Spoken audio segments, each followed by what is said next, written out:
हमने 2 अप्रैल 2018 के भारत बंद में यह कहा कि अगर समाज में, स्कूल, कॉलेज, विश्वविद्यालय में शांति तब रहेगी जब बाहर आग न लगी रहे। अगर बाहर आग लगी है तो मेरा क्लासरूम सुरक्षित कैसे होगा? इसलिए एक प्रोफेसर जो गवर्नमेंट एम्प्लॉय नहीं होता है, एक प्रोफेसर ऑटोनोमस बॉडी का होता है, वो जैसे क्लासरूम चाहता है वैसा समाज भी तो चाहता है। तो अगर समाज में कोई बुराई है तो प्रोफेसर नहीं बोलेगा तो कौन बोलेगा? और वो बोलना वक्त के तानाशाह को नागवार गुजरा। शायद वो 13 पॉइंट रोस्टर की लड़ाई जो इसमें आपको मिलेगी, कि अगर वो लड़ाई हम न लड़ते तो वो दरवाजा बंद हो जाता जिससे कोई SC ST OBC प्रोफेसर बन पाता।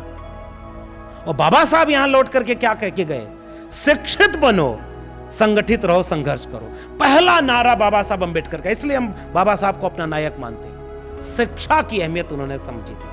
शिक्षा वो शेरनी का दूध है जिससे जो पिएगा वो दहाड़ेगा, और हमारी दहाड़ लोगों को पसंद नहीं आई तो नौकरी छीन ली। इसलिए जनता ने कहा कि भाई हम आपको अपना प्रोफेसर मानते, तो मैंने भी कहा कि डायरी का नाम भी होगा तो प्रोफेसर की डायरी ही होगा। उन्होंने सोचा था कि नौकरी छीन लेंगे तो डर जाएगा, हमने भी सोचा कि जुल्म के साये में लब खोलेगा कौन, और हम भी चुप रहे तो फिर बोलेगा कौन।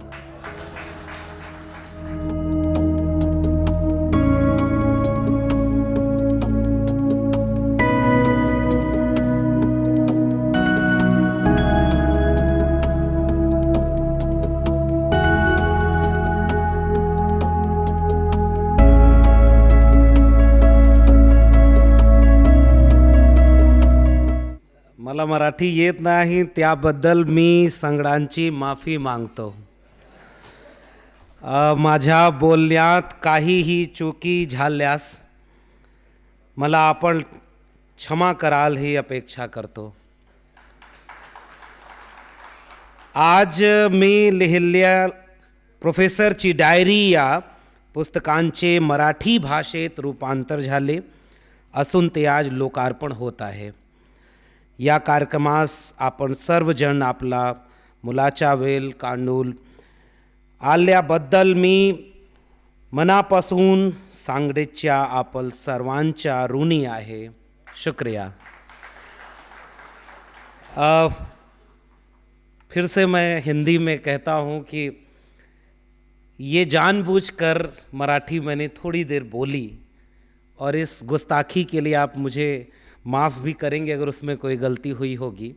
और वो इसलिए कि मेरे लिए आज का दिन बहुत ख़ास है, अहमियत रखता है कि मेरी अपनी लिखी हुई एक किताब मराठी में आ रही है और आज उसका पहला लोकार्पण हो रहा है। तो इतनी ज़िद तो बनती है कि मैं अभिवादन आपका मराठी में ही करूं। तो इस कार्यक्रम के जो मुख्य आयोजक लोग हैं, हमारे मित्र आवाज़ इंडिया टीवी के बहुत शानदार पत्रकार, उनकी पूरी टीम, अमन काम्बले साहब, और जैप्स के हमारे जगदीश डावरे जी, बादल जी और उनके तमाम साथी लोग, जिन लोगों ने बहुत मेहनत करके ये कार्यक्रम आयोजित किया है। और अभी तक हिंदी में ये किताब भले ही रिकॉर्ड बना चुकी हो, लेकिन मैं अभी तक हिंदी में भी ऐसा कार्यक्रम नहीं कर पाया हूँ, और पहला कार्यक्रम मराठी में आप लोगों के चलते हो रहा है। इसके लिए भी मैं आप सब का बहुत शुक्रिया अदा करता हूँ। और बड़ी बात ये भी है मेरे लिए, जो दिन में जो अमन काम्बले साहब से मैंने साझा की थी कि हम लोग कलम और किताब से बने लोग हैं। उत्तर प्रदेश के आजमगढ़ जैसे ज़िले में, बहुत सामान्य से ज़िले में, वहाँ खेती किसानी करने वाले परिवार में पैदा हुए, हाथ में कलम और किताब आई तो आज यहाँ तक पहुँच पाए हैं।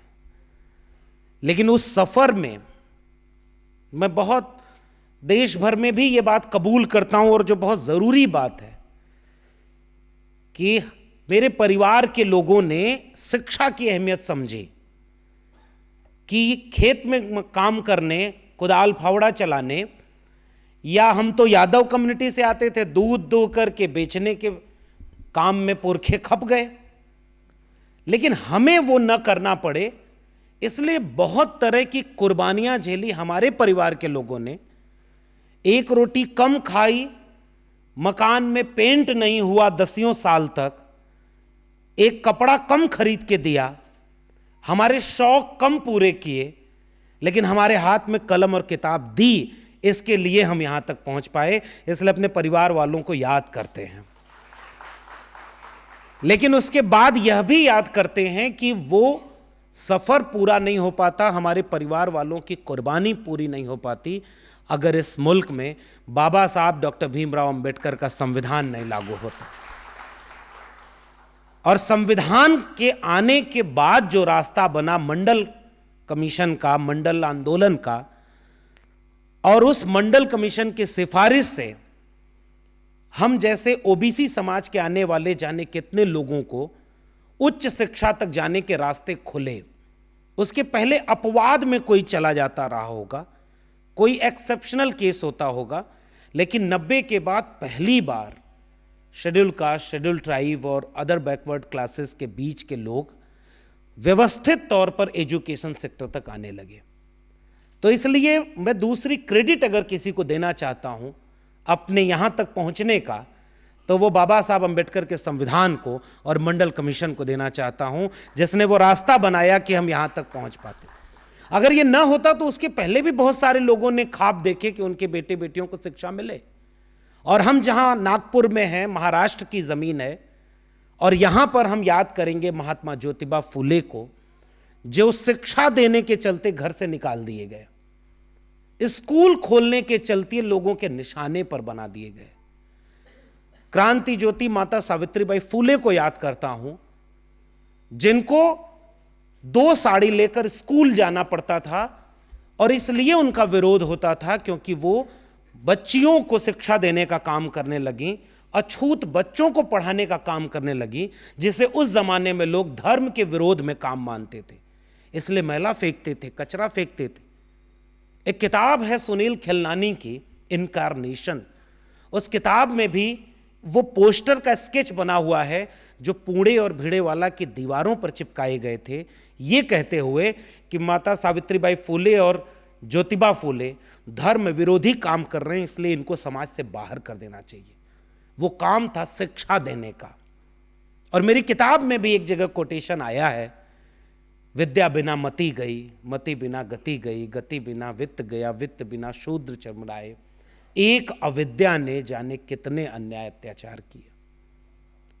तो वो एक विरासत मिली जिसकी वजह से हम पढ़ पाए। लेकिन मेरे लिए इस कार्यक्रम की अहमियत बढ़ जाती है जब इस मंच पर एक ऐसे शख्स हैं जिनको मैं इसलिए याद करना चाहता हूं, और ये बात मैंने अमन कांबले साहब को बताई भी थी कि उस जमाने में प्रोफेसर सुखदेव थोराट साहब यूजीसी के चेयरमैन हुआ करते थे, और हम लोग बहुत बखूबी जानते हैं।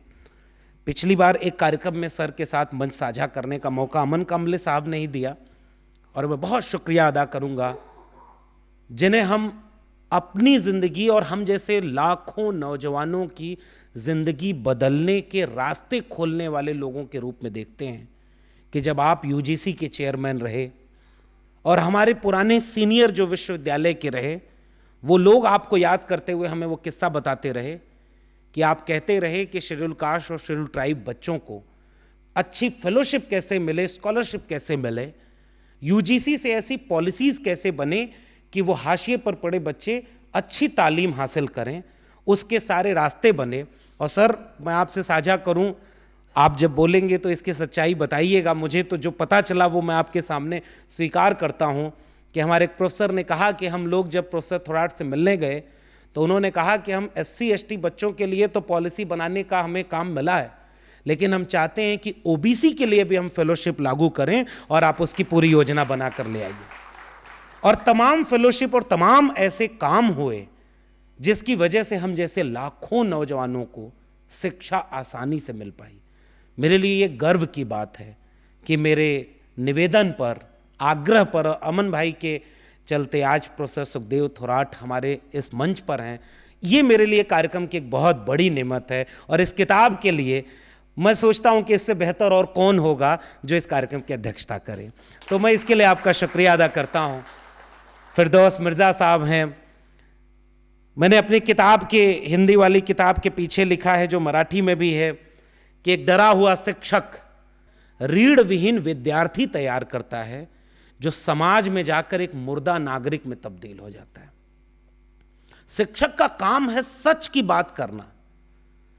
स्कूल, कॉलेज, विश्वविद्यालय बनाए ही इसलिए गए थे कि आप आने वाली पीढ़ियों के लिए ये सबक सिखाएंगे और एक ऐसी पीढ़ियां तैयार करेंगे जो न्याय की बात करेंगे, सच की बात करेंगे, इंसाफ और इंसानियत की बात करेंगे। और जब शिक्षक बनना लगा तो ये सिस्टम ऐसा कहने लगा कि आप क्लास में भले ही न्याय और सच की बात करो, लेकिन अगर नौकरी परमानेंट करनी है तो हमारे मुताबिक सोचो।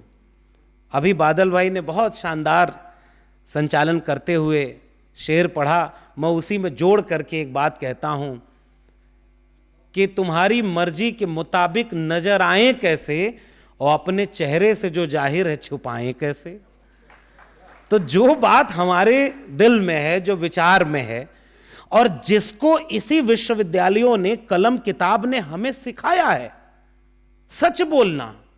मैं उत्तर प्रदेश से आता हूं तो वहां पर एक किस्सा चलता है, झूठ बोले कौवा काटे।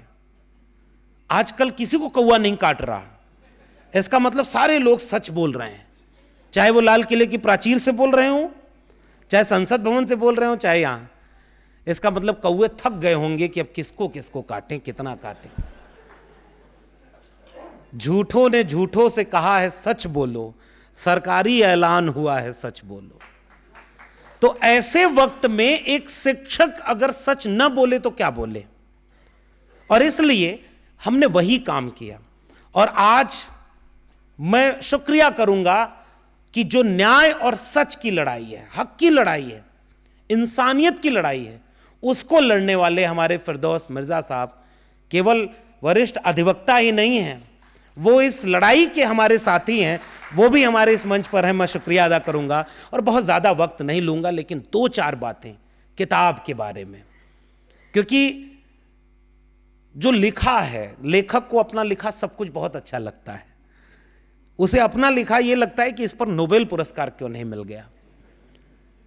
उसे अपने लिखे से बहुत प्यार होता है। और हम लोग तो पढ़ने वाले लोग हैं। और मैं थोड़ा हिचक भी रहा हूं, प्रोफेसर सुखदेव थोड़ा बैठे हुए हैं, बहुत वरिष्ठ हैं, लेकिन उनके सामने ये बातें कबूल करते हुए कि शिक्षा की अहमियत हमारे लिए क्या थी। मैं जब आजमगढ़ के एक छोटे से गांव में, ये किताब जब आप पढ़ेंगे तो ये डायरी है। बादल कह रहे थे और अमन साहब ने जब भूमिका लिखी, बहुत शानदार तरीके से उन्होंने कहा। एक बार सवाल मुझसे पूछा गया कि इसका नाम प्रोफेसर की डायरी क्यों रखा आपने, क्योंकि आप तो प्रोफेसर भी नहीं बचे। मैं दिल्ली विश्वविद्यालय के एक बहुत शानदार कॉलेज में, बहुत खूबसूरत कॉलेज में, जिसका नाम जाकिर हुसैन कॉलेज है, इस किताब में उसके नाम सब बदल दिए गए हैं, कुछ तकनीकी और कानूनी पेच में न फंसे, इंसानों के भी नाम बदल दिए गए हैं। तो जो अच्छे लोग मुझे जिंदगी में मिले स्कूल, कॉलेज, विश्वविद्यालय में, उनके भी नाम बदले हैं। और जो ऐसे मिले जिनसे मैंने सबक लिया कि दुनिया में कितना भी बुरा हो जाओ, ऐसा प्रोफेसर मत बन जाना, ऐसे लोग भी मिले, उनके भी नाम बदल गए। लेकिन उनको पता चल जाता है कि वो बात उन्हीं के लिए कही गई है। हमने नाम इसलिए बदल दिए। इस किताब की भूमिका में हमने लिखा है कि हम नहीं चाहते कि किसी विवाद में पड़ें। हमारी बात किसी इंडिविजुअल के लिए है ही नहीं, कलम और किताब के लिए है। अगर इस दुनिया में कलम और किताब गुलाम हो जाएगी, लोगों के हाथ से दूर हो जाएगी, बिकने लगेगी मार्केट में व्यवसाय की तरह, तो फिर अनपढ़ कुपढ़ भीड़ तैयार हो जाएगी, जिसको कोई नेता अपनी रैली के लिए इस्तेमाल करेगा या कोई दंगे के लिए इस्तेमाल करेगा। उस दंगे की भीड़ से, किसी अंधविश्वास की रैली से निकाल करके तार्किक मनुष्य बनाने का काम कलम और किताब करती है। और मुझे लगता है कि इस सभागार में जितने भी वरिष्ठ लोग बैठे हुए हैं, आप सब सम्मानित लोग, आपने अपना कीमती वक्त छोड़ करके इस कार्यक्रम के लिए आना चुना, इसका मैं क्या ही शुक्रिया अदा करूंगा। लेकिन मुझे लगता है कि रिश्ता भी हमारा और आपका कलम और किताब से बना है, विचार से बना है। इसलिए इस किताब में जब आप पढ़ेंगे तो किसी व्यक्ति पर बातें कम हैं, प्रवृत्ति पर है। जिस सीढ़ी से चल करके हम यहां तक पहुंचे हैं, उस सीढ़ी से हमें इतनी मोहब्बत है कि हम चाहते हैं कि हमारे बाद भी उस सीढ़ी से लोग चढ़ के आएं, और अगर वो सीढ़ी तोड़ी जाएगी तो दर्द हमें भी होगा। आज स्कूल, कॉलेज, विश्वविद्यालय कम किए जा रहे हैं। मैं जब आपसे बातचीत कर रहा हूं और प्रोफेसर की डायरी पर बात कर रहा हूं, तो पिछले 10 साल में शिक्षा का बजट तकरीबन 5% था, और इस बार के बजट में एजुकेशन बजट घटा करके 2.5% कर दिया गया है। जब शिक्षा पर खर्चा बढ़ाना चाहिए तो सरकारें शिक्षा पर पैसा कम कर रही हैं। फेलोशिप और स्कॉलरशिप के जिस संदर्भ में मैं बात कर रहा था, प्रोफेसर थोराट बैठे हुए हैं, दिल्ली विश्वविद्यालय के हमारे पढ़ाए हुए विद्यार्थी 9 महीने, 12 महीने, 1.5 साल हो जाता है, उनको फेलोशिप नहीं मिलती, और जब वो यूजीसी से पूछते हैं तो वो कहते हैं कि अभी फंड नहीं आया है, जब आएगा तो मिलेगा।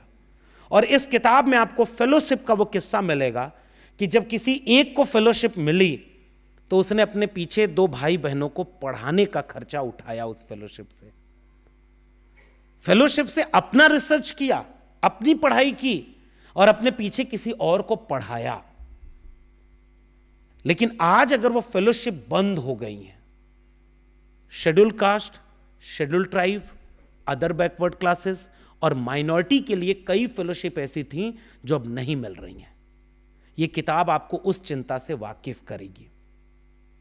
ये किताब किसी एक लक्ष्मण यादव के आजमगढ़ के खेत खलिहान से निकलकर यूनिवर्सिटी इलाहाबाद पहुंचने, 300 रुपए फीस में ग्रेजुएशन पूरा करने और पोस्ट ग्रेजुएशन में आकर के गोल्ड मेडलिस्ट होने।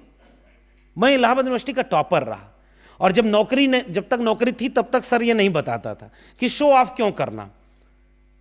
जिस पेड़ में फल लगते हैं वो झुक जाता है।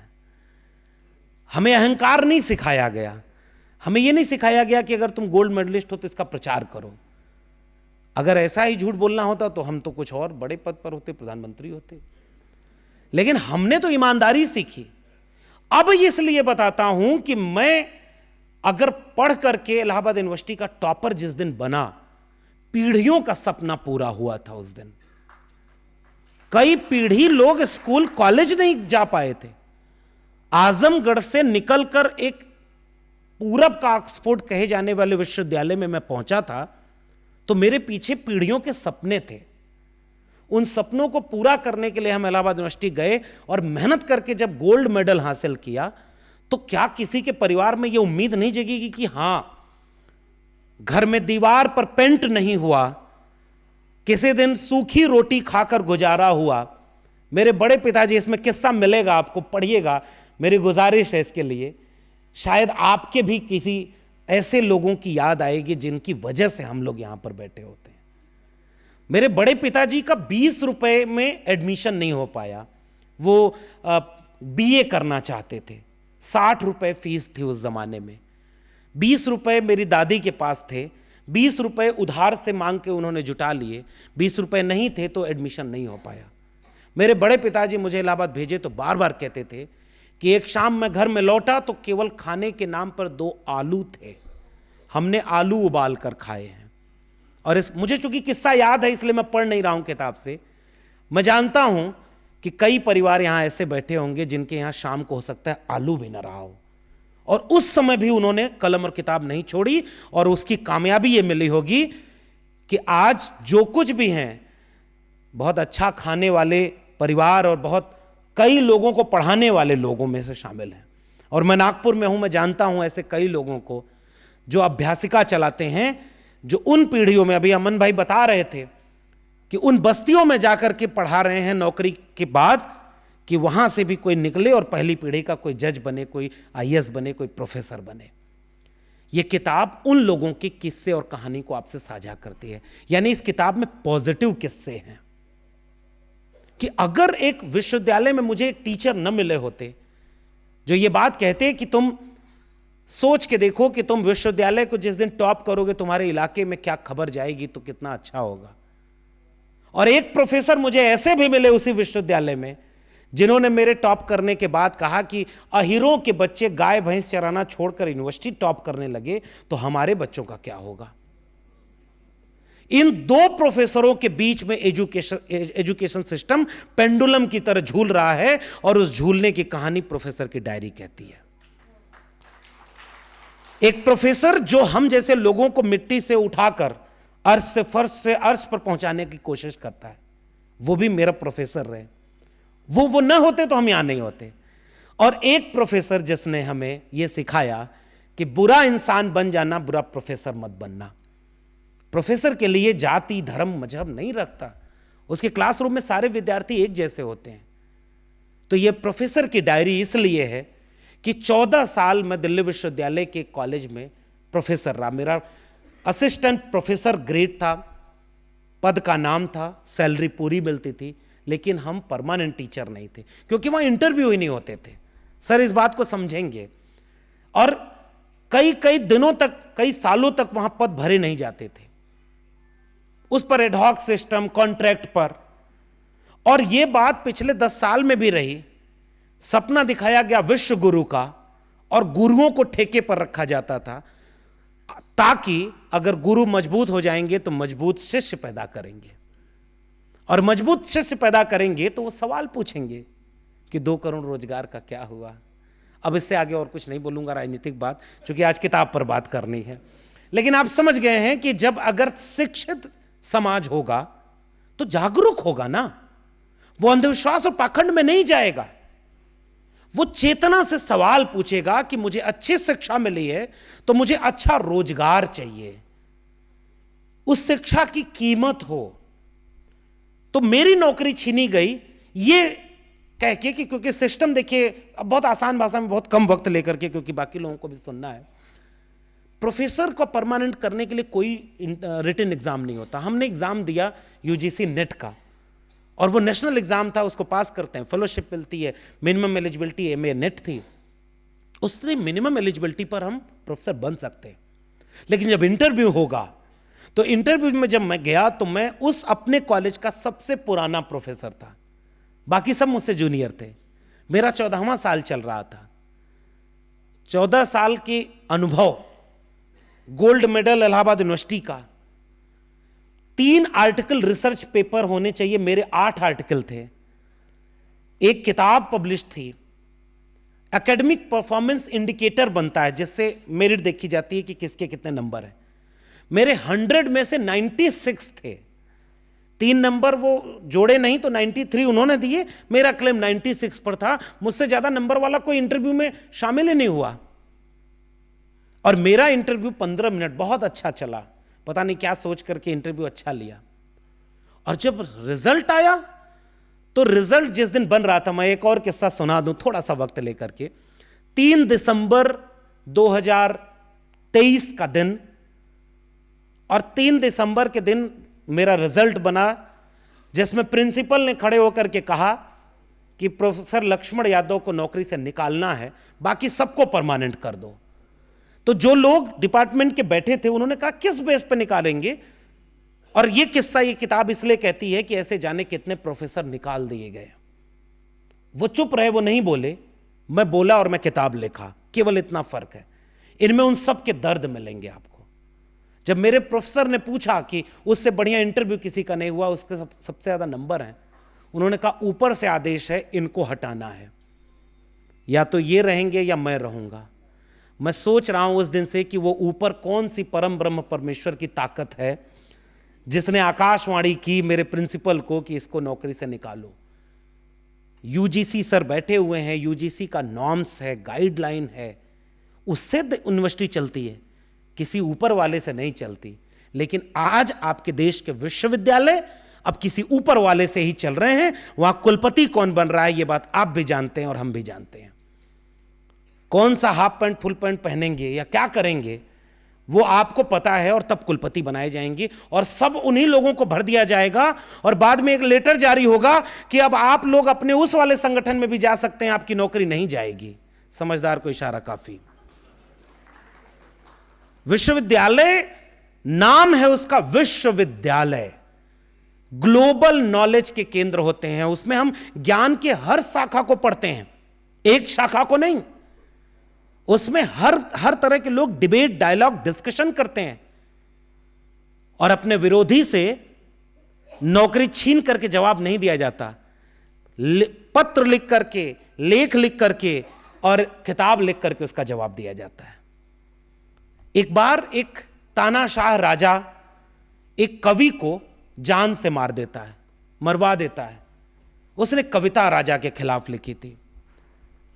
उस कवि की बच्ची ने अपनी मां से एक दिन पूछा कि मेरे पिता का गुनाह क्या था। तो उस मां ने कहा कि क्योंकि तुम्हारे पिता की लिखी हुई एक कविता उस राजा को पसंद नहीं आई थी, इसलिए उसने उसे मरवा दिया। उस बच्ची ने कहा कि मेरे पिता की कविता अगर उसे पसंद नहीं आई तो वो दूसरी कविता लिख देता, उसने उनकी जान क्यों ले ली। स्कूल, कॉलेज, विश्वविद्यालय इसलिए होते हैं कि अगर आपको हमारा विचार नहीं पसंद है तो आप अपने विचार की किताब लिख दो, और हर तरह के विचार चलते हैं।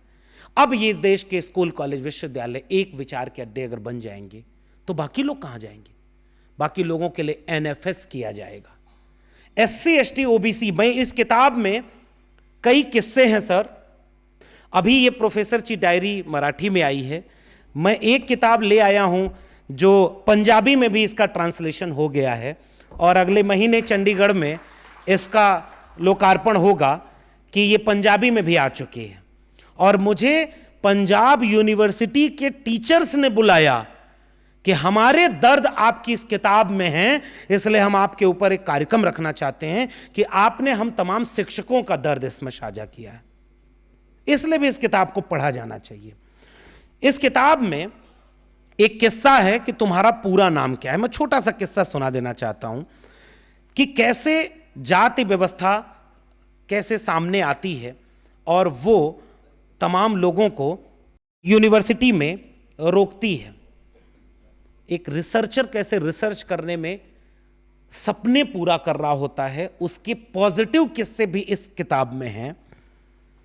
और किसी के सपनों को कैसे कुचला गया, उसको रिसर्च नहीं करवाया गया, उसको मनमाफिक विषय नहीं मिला, उसको नौकरी नहीं मिली और वो वापस लौट गए, उनके भी किस्से इस किताब में हैं। हम आपसे क्यों मुखातिब हैं कि हम आपसे यह कहना चाहते हैं कि हम विश्वविद्यालय में थे, अगर हमने जो दृश्य देखे हैं पॉजिटिव, नेगेटिव, यह बात हम नहीं कहेंगे तो जो इसी समय कोई रिक्शा चला रहा है, कोई ठेला चला रहा है, कोई खेत में काम कर रहा है, उसे तो पता ही नहीं कि स्कूल, कॉलेज, विश्वविद्यालय में हो क्या रहा है।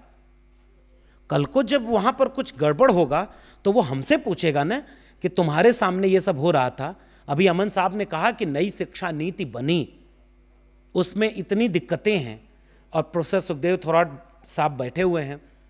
कर्नाटक सरकार अगर अपनी शिक्षा नीति बना रही है और ऐसे व्यक्ति को उसका प्रतिनिधि बनाई है तो मुझे पता है कि एनएफएस वाले रास्ते तो उसमें बंद कर दिए जाएंगे, जैसे दलित, पिछड़े, आदिवासी शिक्षक बनने को रोका जाता है। इंटरव्यू में नॉट फाउंड सुटेबल कर दिया सर। 90s के दशक के पहले प्रोफेसर के लिए लोग एलिजिबल ही नहीं होते थे, तो कहते थे कि नॉट अवेलेबल, और जब अवेलेबल होने लगे, डिग्री लेकर के पहुंचने लगे, तो कहे नॉट फाउंड सुटेबल, और आज तक वो चल रहा है। एक बात जरा जाके खोजिएगा, एनएफएस यानी non found suitable, not found suitable केवल एससी, एसटी और ओबीसी ही क्यों होते हैं? दिक्कत एकलव्य में नहीं थी, वो तो अपना हुनर दिखाया। दिक्कत तो द्रोणाचार्य में थी कि उसने उनका अंगूठा मांग लिया। और इसीलिए बहुत सायास ये किताब समर्पित है रोहित वेमुला और उन जैसी तमाम अधूरी रह गई अनगिनत संभावनाओं के नाम। एक रोहित वेमुला विश्वविद्यालय में पहुंचा था, हैदराबाद यूनिवर्सिटी में रिसर्च करने गया और लिखने के नाम पर केवल एक चिट्ठी छोड़ गया, क्योंकि उसको इतना प्रताड़ित किया गया कि उसने आत्महत्या करने को मजबूर हो गया। हम कहते हैं कि उसकी सांस्थानिक हत्या हुई। डॉक्टर पायल तड़वी आपको याद होने चाहिए, संगीता नाम की एक लड़की याद होनी चाहिए। आईआईटी दिल्ली में जो सुसाइड कर लिए बच्चे हैं, जिनका एडमिशन तो रिजर्वेशन से हो गया, लेकिन उनको अंदर यूनिवर्सिटी में भेदभाव का शिकार होना पड़ता है, क्योंकि अब एकलव्यों के अंगूठे नहीं काटे जाते, उनको एनएफएस कर दिया जाता है या उनको इंटरव्यू में नंबर काट लिए जाते हैं ताकि वो आगे ना बढ़ पाए। आरक्षण इसलिए नहीं था कि एकलव्य कमजोर था, आरक्षण इसलिए था क्योंकि द्रोणाचारी भेदभावकारी था, इसलिए आरक्षण लागू किया। और आरक्षण लागू करने के बाद भी आज मैं डेटा एनालिसिस करूं, मैंने आरटीआई लगाई थी 2019 में, इस देश में सेंट्रल यूनिवर्सिटी उस जमाने में 45 थी, अब 52 के आसपास हो गई है। और 45 यूनिवर्सिटी में एक भी प्रोफेसर ओबीसी का नहीं था।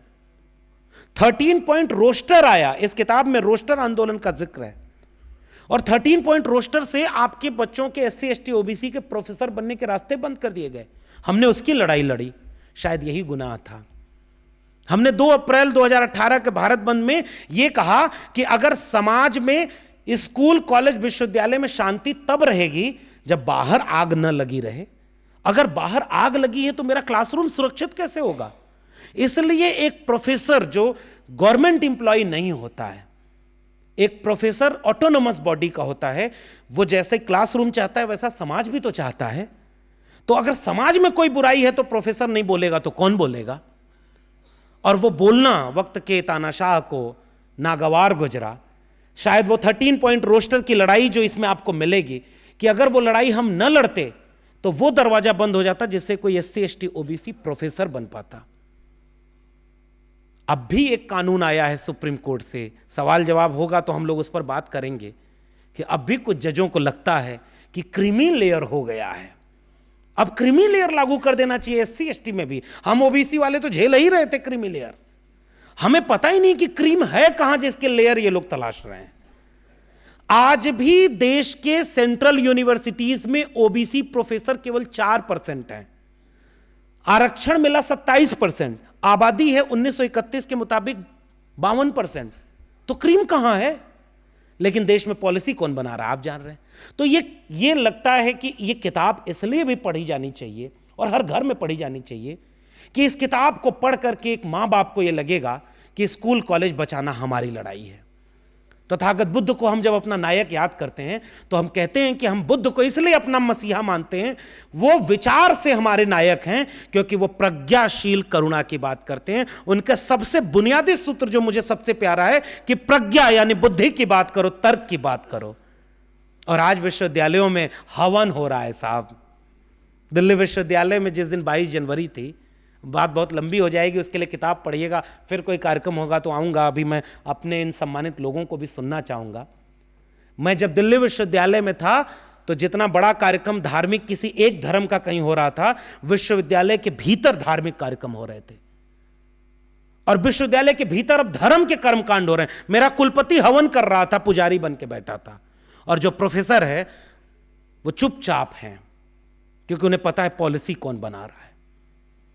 प्रोफेसर को आजाद होना चाहिए ताकि वो क्रिटिकल ब्रेन पैदा करे ना। प्रोफेसर गुलाम हो जाएगा तो सत्ता की बात में हाँ मिलाएगा तो समाज का क्या होगा? राजा बोला रात है, रानी बोली रात है, मंत्री बोले रात है, जनता बोली रात है, और ये सुबह सुबह की बात है। इस देश ने बहुत तरह की अज्ञानता से लड़ाई लड़के यहां तक पहुंचाया सफर, और अब हम अपने स्कूल कॉलेज विश्वविद्यालयों को कहां जाते देख रहे हैं। आपके स्कूल, आपके महाराष्ट्र में मैं आया, एक कॉलेज में प्रोग्राम था सर बांद्रा में, तो वहां मुझे बताया गया कि 52,000 सरकारी स्कूल बंद कर दिए गए हैं। तो जब नए स्कूल खोले जाने थे तो पुराने बंद क्यों किए जा रहे हैं? ताकि गरीब के बच्चे ही सरकारी स्कूल में जाते हैं। अमीरों के लिए तो प्राइवेट स्कूल बना है ना, जिसकी जेब में पैसा है उसके बच्चों के लिए अच्छी शिक्षा है। एमिटी गलगोटिया है, विदेश में पढ़ने जाएंगे आप। और बाबा साहब यहां लौट करके क्या कह के गए? शिक्षित बनो, संगठित रहो, संघर्ष करो। पहला नारा बाबा साहब अंबेडकर का, इसलिए हम बाबा साहब को अपना नायक मानते हैं। शिक्षा की अहमियत उन्होंने समझी थी। शिक्षा वो शेरनी का दूध है जिससे जो पिएगा वो दहाड़ेगा, और हमारी दहाड़ लोगों को पसंद नहीं आई तो नौकरी छीन ली। इसलिए जनता ने कहा कि भाई हम आपको अपना प्रोफेसर मानते, तो मैंने भी कहा कि डायरी का नाम भी होगा तो प्रोफेसर की डायरी ही होगा। उन्होंने सोचा था कि नौकरी छीन लेंगे तो डर जाएगा, हमने भी सोचा कि जुल्म के साये में लब खोलेगा कौन, और हम भी चुप रहे तो फिर बोलेगा कौन। ये किताब कलम और किताब की चिंता के साथ लिखी गई किताब है। एक महीने में इसके हिंदी के 5 एडिशन आए। आप इसको पलट के देखेंगे तो पहला एडिशन 8 फरवरी 2024 को आया और 5वां 13 मार्च 2024 को। उसके बाद बहुत सारे लोगों ने साजिशें कर दी, इसका पीडीएफ बना दिया, तो कई लाख लोग तो पीडीएफ से पढ़ गए, किताब कम बिकी, इसकी पायरेटेड कॉपी भी बना दी बहुत सारे लोगों ने। ये सब होता है, लेकिन हम तो कहते हैं कि हम कॉपीराइट वाले नहीं हैं। हमारी डिग्री इंटायर पॉलिटिकल साइंस की थोड़ी ही है। जितना ज्ञान है वो बंटे लोगों में जाए, तो लोगों ने पीडीएफ से पढ़ा, उस तरह की किताब से पढ़ा। और मेरे लिए खुशी की बात है कि मुझे चिंता थी, मैंने अपने लिए किताब लिखी। और आखिर में केवल ये बात कहूंगा, फिर समेटूंगा, क्योंकि आप अगर मुझसे दर्द पूछेंगे तो वो है ना कि इतना टूटा हूं कि छूते ही बिखर जाऊंगा। इतना बड़ा किस्सा है कि सुनाने लगूं तो बहुत देर हो जाएगी, लेकिन डर नहीं है कहीं भी, क्योंकि हम गलत नहीं थे, हम सच के साथ थे। और इस किताब को इस हिम्मत से लिखा। मैं हिंदी साहित्य का विद्यार्थी था, जिंदगी में डायरी लिखने का मेरा शौक था। मैं कुछ भी अच्छा मिलता था तो उसे डायरी में लिख लेता था। कुछ भी अजीब सा मेरे जीवन में हुआ तो उसको भी कहीं लिख लिया। फिर सोचा था कि जिंदगी में कुछ बड़ा करेंगे तो अपनी ऑटोबायोग्राफी लिखेंगे, आत्मकथा। और जब कुछ लोगों को पसंद नहीं आया हमारा बोलना और नौकरी से निकाल दिया, तो हमने कहा अपनी एजुकेशनल ऑटोबायोग्राफी तो लिखी डालनी चाहिए। तो ये वही एजुकेशनल ऑटोबायोग्राफी है जिसे एक लक्ष्मण यादव की कहानी की तरह नहीं लिखा है मैंने। कोई गरीब, कमजोर, मजलूम भी अगर पढ़े तो उसे ये लगे कि हाँ, उसके जीवन का भी एक किस्सा इसमें शामिल है, स्कूल, कॉलेज, विश्वविद्यालय का किस्सा उसमें शामिल है। इसलिए भी इस किताब को पढ़ा जाना चाहिए। ये किताब नाउम्मीद नहीं करती है, ये किताब उम्मीद पैदा करती है कि अगर आज कोई लड़ाई इस देश को लड़नी है तो शिक्षा बचाने की लड़ाई लड़नी है, कलम किताब बचाने की लड़ाई लड़नी है। आज ये देश आगे तब बढ़ेगा जब कलम और किताब बचेगी। और इसलिए मैं आप सबसे ये गुजारिश करूंगा, आपने बहुत कीमती वक्त निकाला और तमाम सम्मानित लोग बैठे हैं, हम उस पर बात करेंगे। लक्ष्मण यादव को जिस दिन नौकरी निकालने का फरमान आया, वो तारीख अगर आखिरी पन्नों पर पढ़ेंगे तो 6 दिसंबर की तारीख है। 6 दिसंबर 2023 का वो दिन था। और दूसरी दिलचस्प बात, उस दिन मैं नागपुर में ही था और उस दिन नागपुर में ही एक कार्यक्रम था। उस कार्यक्रम से लौट करके जगदीश भाई बैठे हुए हैं, जगदीश भाई के ही वहाँ घर पे रुका हुआ था। और उसी दिन कॉलेज से फ़ोन आता है कि अब आपको टर्मिनेट कर दिया गया है, कल से आप प्रोफेसर नहीं रहेंगे। मैंने अपनी पत्नी को केवल एक मैसेज भेजा। मेरी पत्नी ने कहा कि उनको क्या लगता है, नौकरी छीन लेंगे तो कोई जी नहीं पाएगा। मेरी माँ ने मुझसे कहा कि मुझे नहीं पता, मेरे पिता कॉमरेड थे। सर, मैं आखिर में केवल ये बात कह दूं, वो कलम और किताब की अहमियत समझते थे। आजमगढ़ जैसी जगह पे वो अखबार निकालते थे। कार्ल मार्क्स, भगत सिंह और बाबा साहब अम्बेडकर से परिचय कराना मेरे पिता ने कराया था आजमगढ़ जैसे गांव में, जहां लोग नहीं जानते, आज भी लोग नहीं जानते। और पिता ने मुझसे कहा था कि कभी नौकरी के लिए समझौता मत करना, खुददारी रहेगी तो बहुत सारी नौकरियां मिलेंगी और जाएंगी। बहुत सारे अच्छे प्रोफेसर भी इस देश में हैं और एक शानदार प्रोफेसर इस मंच पर बैठे हुए हैं। मैंने शुरू में ही कहा कि इन्होंने जब हाथ में इनके मौका आया तो इन्होंने इतने रास्ते खोले हैं दलितों, पिछड़ों और आदिवासी बच्चों के लिए कि अभी तो उन्हें पता भी नहीं कि प्रोफेसर थोड़ाट हैं कौन। और ऐसे तमाम लोग इस देश में हैं, उनके भी किस्से इसमें मिलेंगे। और वैसे प्रोफेसर भी हैं जो द्रोणाचारी बन के इन विश्वविद्यालयों को बर्बाद भी कर रहे हैं। इसलिए भी इस किताब को जरूर पढ़ा जाना चाहिए। नौकरी गई, उसके बाद उदासी थी। मैंने केवल ये सोचा कि नौकरी गई है, छीनना उनके पास था, नौकरी तो छीन लिया। सच कहने का जज्बा और विचारधारा फूले अम्बेडकर, शाहू पेरियार, भगत सिंह और तमाम लोगों की है, वो कौन छीनेगा। उस अगली किताब की तैयारी में लगा हूं। इस किताब का आपने कार्यक्रम किया, 6 महीने के बाद बाबा साहब और सामाजिक न्याय के विचार पर अपनी एक और किताब लेकर अपने बीच में आऊंगा। नौकरी छीन ली तो समय मिल गया है। अब 2 काम कर रहा हूं, देश भर में घूम करके सामाजिक न्याय के विचार पर और अपना काम आगे बढ़ा रहा हूं और किताब लिख रहा हूं, ताकि आने वाली पीढ़ियों को किताब मिले। जब 50 साल बाद अगर इस देश के स्कूल, कॉलेज, विश्वविद्यालय ऐसे ही बर्बाद होते रहे, तो 50 साल बाद जब अगली पीढ़ी खंडहर हुए स्कूलों और विश्वविद्यालयों को तलाशेगी, या तो वो शॉपिंग मॉल बन चुके होंगे। सर बैठे हैं, new education policy closure merger की पॉलिसी ले आई है और वहां फीस अब सेल्फ फाइनेंस कोर्सेज बनेंगे, 4,000 वाली डिग्री अब 4 लाख में मिलेगी। तो अमीरों के बच्चे पढ़ेंगे, स्कूल कॉलेज रहेगा लेकिन सबके लिए नहीं रहेगा, बाबा साहब के संविधान की तरह नहीं रहेगा। तो जब वो बर्बादी के किस्से कोई खोजे तो उनको प्रोफेसर की डायरी मिले और कहे कि हाँ एक प्रोफेसर था जिसने अपना सब कुछ जोखिम पे उठा करके भी वो किस्सा समाज को बताया कि बचा सकते हो तो कलम और किताब, स्कूल कॉलेज को बचा लेना। यही इस प्रोफेसर की डायरी के लिखे जाने की पूरी कहानी है। और मैं जाते जाते केवल शुक्रिया अदा करते हुए, इससे ज़्यादा मुझे बड़ी सौगात कोई क्या देगा, कोई सम्मान क्या देगा। बहुत सारे प्रोफेसर इस पे बात नहीं करते क्योंकि उनको तो नौकरी भी करनी है ना, तो जोखिम क्यों ले। लेकिन पढ़ा सबने है। तीन भाषाओं में अनुवाद हो चुका है, अंग्रेजी में अनुवाद होने वाला है। इसी महीने दिल्ली में भी एक बड़ा कार्यक्रम हम सोच रहे हैं। लेकिन नागपुर की इस आवाम को, तमाम बड़े बूढ़े बुजुर्ग लोग बैठे हैं, माताएं बहनें, नौजवान साथी, अमन काम्बले साहब, जगदीश और तमाम लोग, और मंच पर 2 डिग्निटरीज हैं। आपने ये पहला कार्यक्रम किया, मैं तहे दिल से इसका शुक्रिया अदा करता हूँ। और केवल जाते जाते यही कहूँगा कि वक्त की ये ज़रूरत समझ लो, बिन पढ़े अब गुजारा नहीं है। वक्त की ये ज़रूरत समझ लो, बिन पढ़े अब गुजारा नहीं है। न कोई रहनुमा और न हुकूमत, कोई भी अब तुम्हारा नहीं है।